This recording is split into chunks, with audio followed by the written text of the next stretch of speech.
Saç ekimi son yıllarda erkeklerin tercih ettiği medikal estetik işlemlerin başında geliyor. Saç ektirme işlemi yaparken dikkat edilmesi gereken hususlar olduğu kadar saç ekim kliniği seçerken de bazı kritik noktalara dikkat etmek önem arz ediyor. Peki saç ekim kliniği seçmenin ana kriterleri neler? Saç ekimini nerede yaptırmalıyım? En sık gelen sorulardan bir tanesi de bu. Tabii öncelikli olarak saçınızı çok iyi inceleyen ve mutlaka bir hekim kontrolünde ve hekimin gözetiminde, hatta mümkünse hekimin kendisinin yaptığı bir işlem olması en doğru seçenektir. Hatta hekimin tek başına, yani bu konudaki tecrübeli hekimin tek başına olması da bana göre yeterli değil. Mutlaka cildi bir dermatolog tarafından incelenmesi, hatta işlem esnasında bir anestezi doktorunun da bulunması birçok açıdan daha konforlu bir işlem. Hem sizin daha rahat etmeniz hem de çalışan cerrahın daha güvenli bir şekilde çalışmasını sağlar.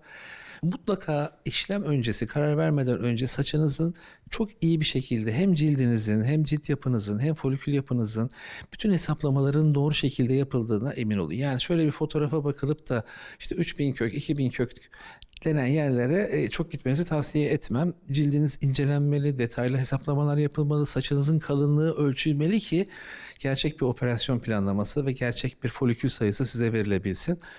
Bütün bu değerlendirmeleri yapan ve sizin de içinize sinen yer bence en doğru yerdir. Saç ekiminden önce saçın iyi bir şekilde değerlendirilerek kişiye ne kadar saç ekilmesi gerektiği, saç yoğunluğu gibi kriterlerin belirlenmesi gerekiyor. Saçın iyi değerlendirilmesi diyoruz ama saçın iyi değerlendirilmesi de manuel, yani kendi aparatlarınızla bir yere kadar değerlendirebilirsiniz. Yani belli bir bölgeyi değerlendirebilirsiniz ama bütün verici bölgenin değerlendirilmesi, bütün bu foliküllerin tek tek sayılması, hepsinin kalınlığının ölçülmesi bir operasyon için mükemmel bir planlama yapma imkanı sağlar. Özellikle de en ince teklerin bulunması, işaretlenmesi ve en ön hatta onların kullanılması.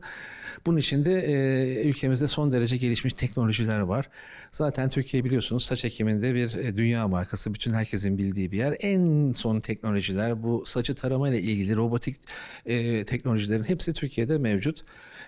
Yurt dışından onun için bu kadar çok insan zaten ülkemize gelip bu işlemi yaptırmakta. Bu arada belirtmekte çok önem gördüğüm bir konu var: sterilizasyon. Bildiğiniz gibi birçok sayıda saç ekimi yapıldığı için işte mümkünse aynı odada ikinci bir işlemi gerçekleşmemesi gerekir. Önce her gün o işlemi yapılacak odada tek bir hastanın alınması gerekir. Çünkü odanın sterilizasyonu için belli bir zamana ihtiyaç vardır. Aynı oda içerisinde siz ikinci ekimi, üçüncü ekimi alırsanız istediğiniz sterilizasyon şartlarına ulaşmanız mümkün değildir.